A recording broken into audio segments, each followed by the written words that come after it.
Welcome back, everyone, to another episode of BBP News. I'm Nicholas Rod. Chris Baker's here with me. We are back for another Friday morning episode. Chris, start us off in the usual fashion, like we always do, by giving us the weather headed into this weekend. In Los Angeles, California, it is clear 70 with a clear weekend.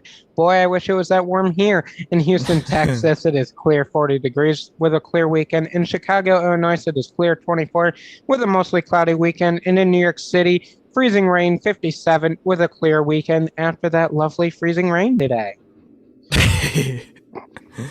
Well, Chris, it's not 70 here, not by any stretch of the imagination, but it is kind of warm for, the middle of February.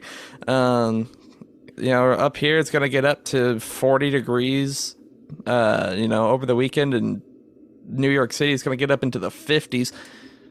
So, it's not 70, but it's not below zero. Well, for anyone that doesn't know, I have a lovely dog named Annie.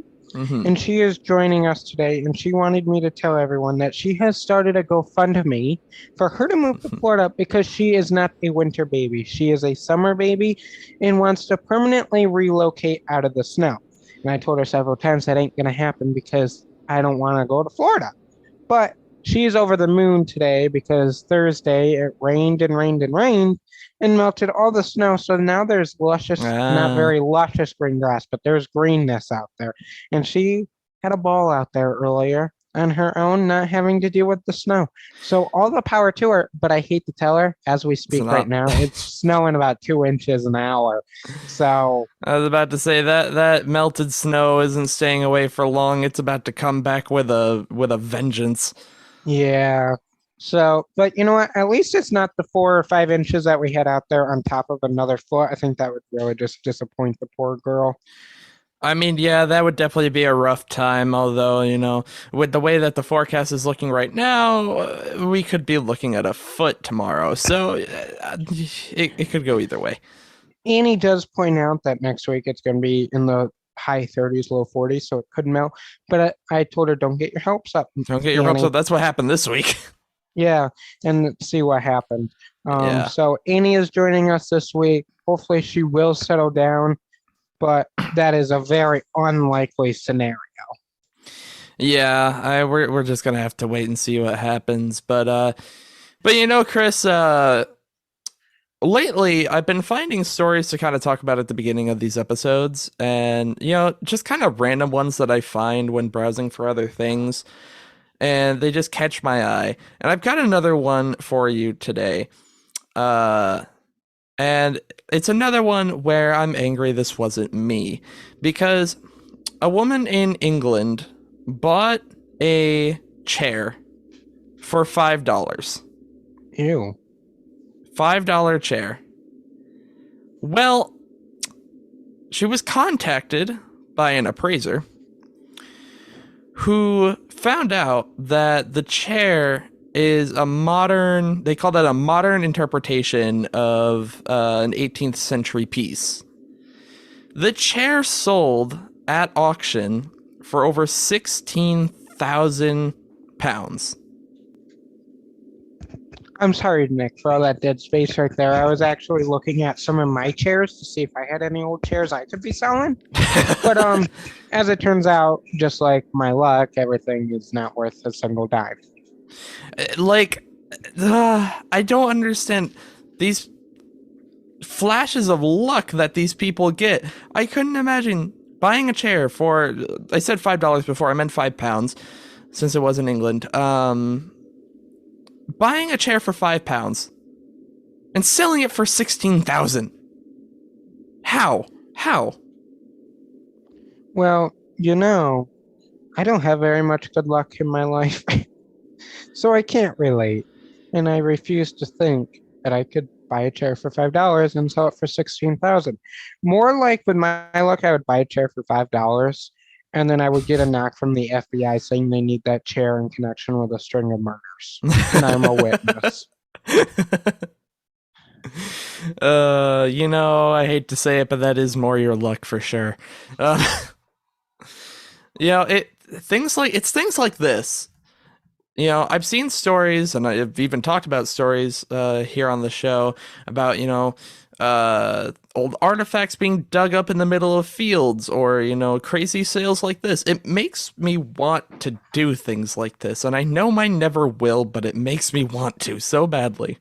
Maybe someday, Nick, when you're rich, you'll buy a storage unit facility Mm, and it'll be vacant and you'll find like something worth $12.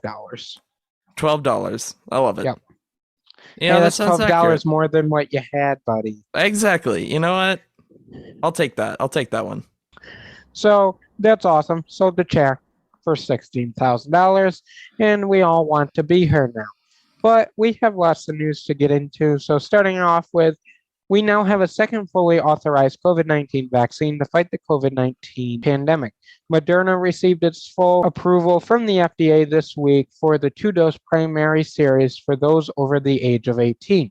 The vaccine will be marked under the name Spikevax, and the FDA clearly stated Spikevax has the same formulation as the EUA Moderna COVID-19 vaccine. Spikevax can be used interchangeably with the EUA under COVID-19 vaccine to provide the COVID-19 vaccination series. And for those of you who don't know, EUA is emergency use authorization. It is important to note that the use of the Moderna vaccine as a third dose, booster dose, and the third primary dose for certain immune compromised people is still only approved for emergency use authorization.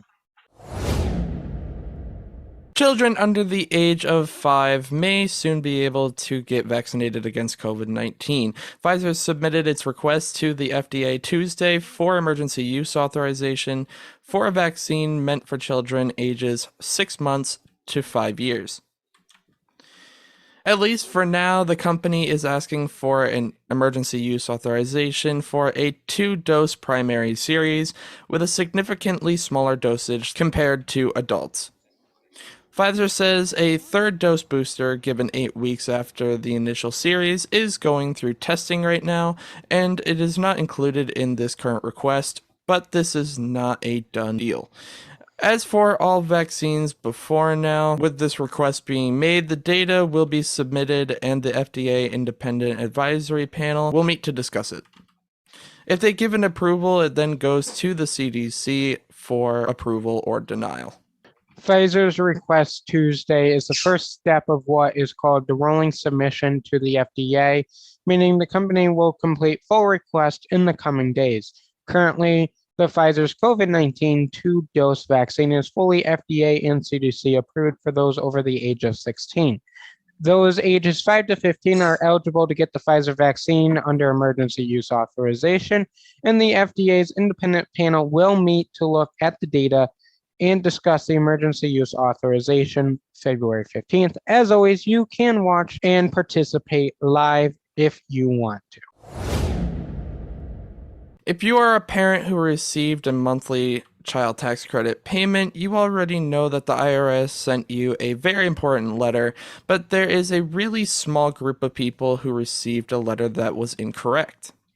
As we have been telling you for months, if you received a monthly child tax credit in 2021, the IRS sent you letter 6419. That letter is critical for you to accurately file your 2021 tax return.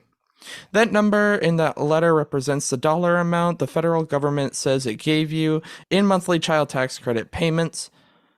If the number you put on your tax return does not match the number included in that letter, your tax refund may be held up because the IRS would consider it inaccurate.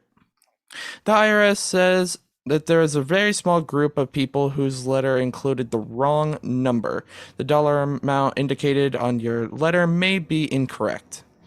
If you changed your address or changed your bank account information in the month of December and your check was returned as undeliverable or direct deposit was unable to process, the IRS says that they are working on the issue and hope to solve the errors soon. To figure out the math for your taxes, all you need to do is start with the total credit you are allowed to claim based on your income and your child's age.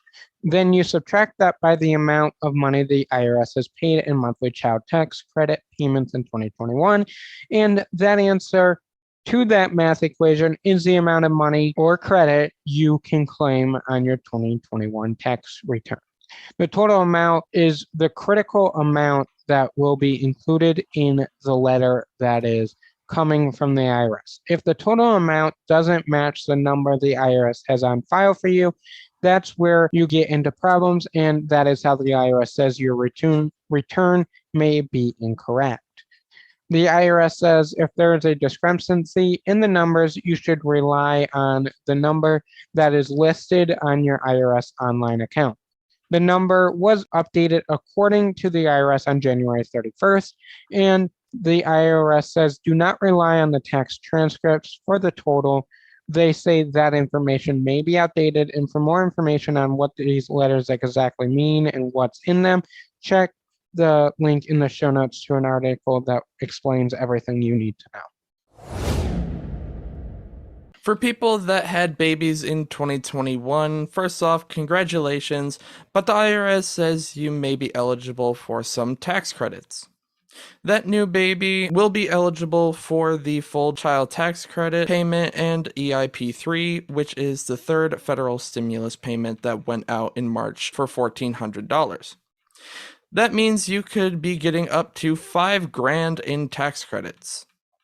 If you are a new parent with a 2021 baby through adoption or foster or biological, the first thing you need to do is to claim that new baby as a dependent on your 2021 tax return. Second, you may be eligible to file for a recovery rebate credit to get that $1,400 federal stimulus payment for the baby. And as far as financially qualifying for this, if you are a single filer and have an adjusted gross income of $75,000 or less, file married and have an AGI of $150,000 or less, or are head of household and make less than $112,500, you also need to be a USA citizen, or your new baby must have a social security number. Third, you may be able to claim the full $3,600 tax credit for that new 2021 baby. To qualify for that, you must meet the same qualifications as the last one. If you make more than that, you may still be able to claim it, but you'll get a lesser amount on your child tax credit return. You must have a main home in one of the 50 states or DC for more than half of 2021. And if you do not generally file your taxes for low income purposes, you can still file a simple return and claim the child tax credit and EIP3. The Supreme Court is going to weigh in on another controversial topic, that being affirmative action in the college admission process. The Supreme Court has decided to take up two separate cases on the precedent of the case.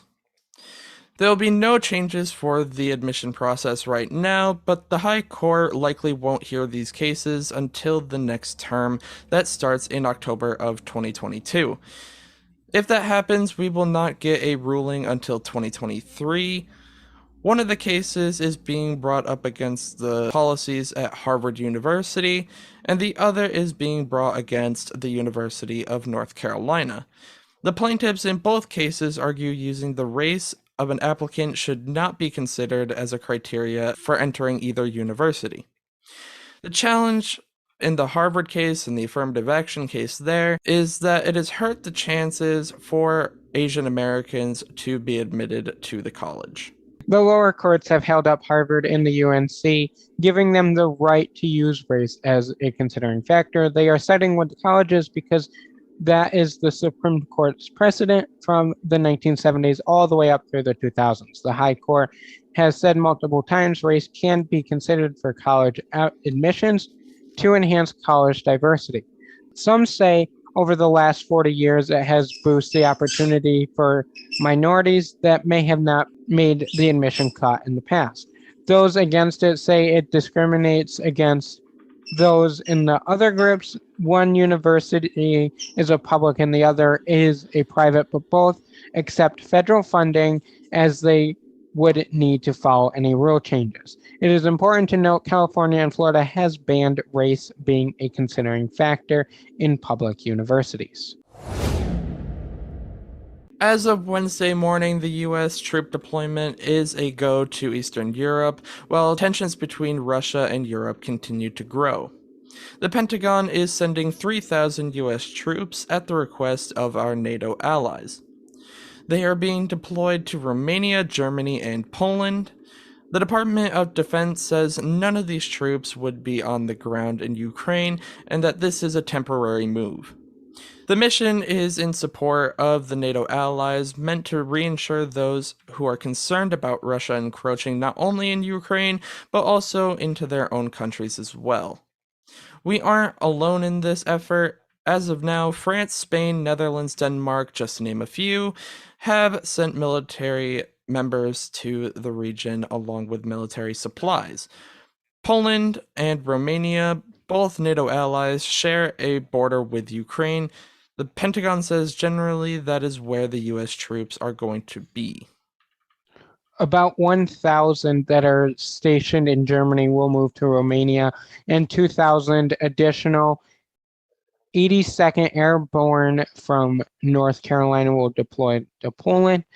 Of that group, a few hundred will go over to Germany and set up a central command should one be necessary. These 3,000 troops are not included in the additional 8,500 troops that the Defense Department put on ready to be part of the NATO response force. That group has not yet deployed, but they are said ready to go. The Biden administration said the move is necessary because of Russia's continued posture along the border of Ukraine. They do not believe Putin has made a decision and continue to say that diplomacy is an option and options are still on the table. Now, moving into rapid news, Meta stocks have plummeted after weak earnings in the fourth quarter of 2021, and those shares plummeted by more than 20%. A shooting on a Greyhound bus leaves one dead and four wounded before the suspect was arrested nearby a Walmart. Nick, what do you have for Friday morning good news? All right, so this morning I have a story that honestly was pretty touching for me right off the bat. There is a professor in Greece who is working on making it possible for people who are completely paralyzed to still play music. And the way he's doing this is through the help of technology.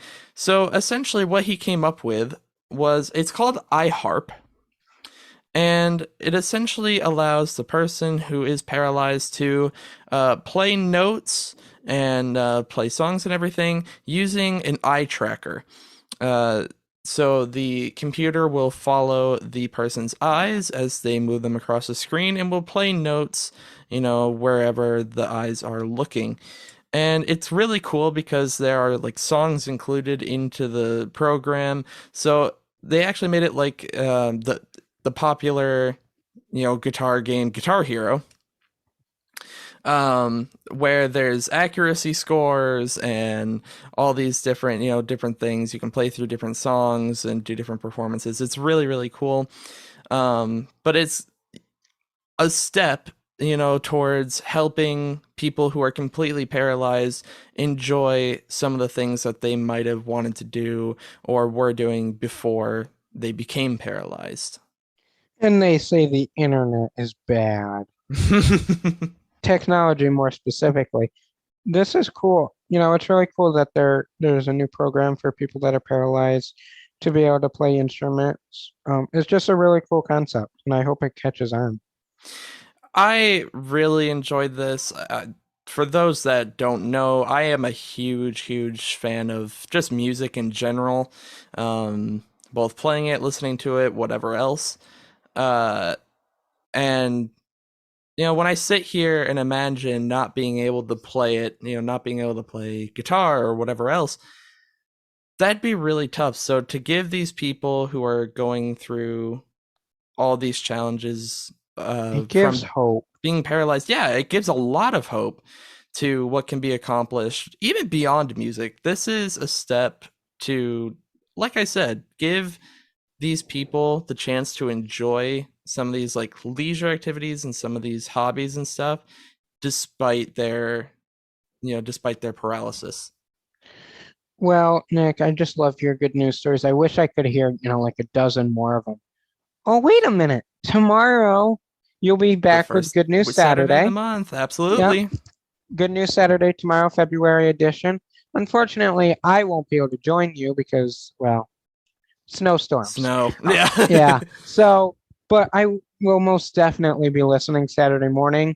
More like probably with the track of the snow, it will be Saturday afternoon after. But either way, I will be drinking my Pepsi and listening to it to start my Saturday morning like everyone else. But until tomorrow morning, have a great rest of your work week, everybody. Make sure you follow us on BBP News' Twitter account for the latest 24-hour breaking news so you're always in the know. And check out the links down below. We have State of the States for Alaska, South Carolina, Tennessee, and Illinois. All those governors up for re-election this year, and we are covering the 2022 elections in detail. So check out their state of states and what their plans are for this year. Like I said, until tomorrow morning, have a great rest of your work week, everybody. Bye, guys.